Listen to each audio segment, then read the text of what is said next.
So sa nalalapit na trade deadline, isa ang Golden State Warriors sa inaabangan ng karamihan na gagawa ng pagbabago sa kanilang lineup.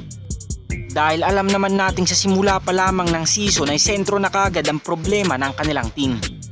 Bagamat may napatunayan na ang inimbentong small ball lineup ni Steve Kerr sa Warriors, sa ngayon nga ay masyado nang na-e-expose ang taktika ni Steve Kerr sa lahat ng teams.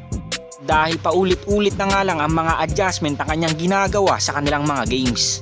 At nakikita na nga natin ngayon ang resulta. Dahil wala ngang pinakang option si Steve Kerr kundi ang ating 2-time MVP na si Stephen Curry. Ngunit kahit alam nating si Steph ang tanging pinagkakatiwalaan ni Steve Kerr sa lahat ng kanyang mga players, mukhang nagsasawa na nga ang ating 2-time MVP sa paulit-ulit nilang pagkatalo ngayong season. Dahil nabanggit nga niya sa kanyang post-game interview, napaka-desperado na nga daw nilang tumira sa 3 points. At ramdam na nga rin daw nila ang pressure dahil palayo na nga sila ng palayo sa standings. So sa naging komento ng 2-time MVP patungkol sa struggle nila ngayong season, mukhang nagising na nga ni Steph ang Warriors front office. Dahil ayon sa inilabas na report ng Sports Illustrated, inanunsyo ng isang insider na open na ang Golden State Warriors na magkaroon ng trade talks kay CP3 at posibleng makasama din si Klay Thompson. So sa naging report na ito ay malinaw na hindi na makakasama si Moses Moody at Jonathan Kuminga sa kahit anumang trade. Dahil parang mas priority ng Warriors front office ang kanilang mga veteran players na maalis sa kanilang lineup.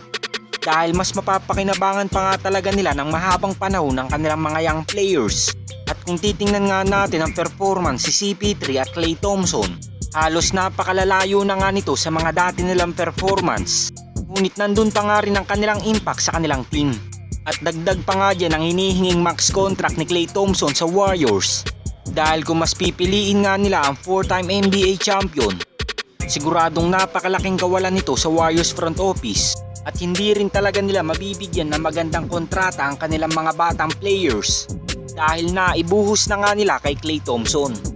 Pero kung bibigyan lamang ito ng Warriors ng short-term contract o rahayaan nila itong umalis sa darating na free agency, siguradong makakapag-focus sila kala Kuminga, Moses Moody, Trayce Jackson-Davis at iba pa nilang mga batang players.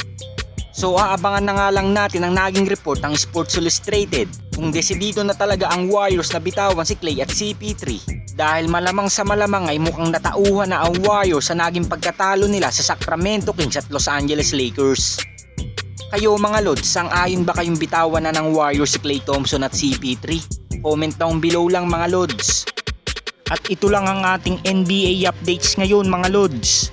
At kung hindi ka pa nakakapag-subscribe sa aking channel, subscribe mo na yan para updated ka sa ating NBA season ngayon. Salamat po.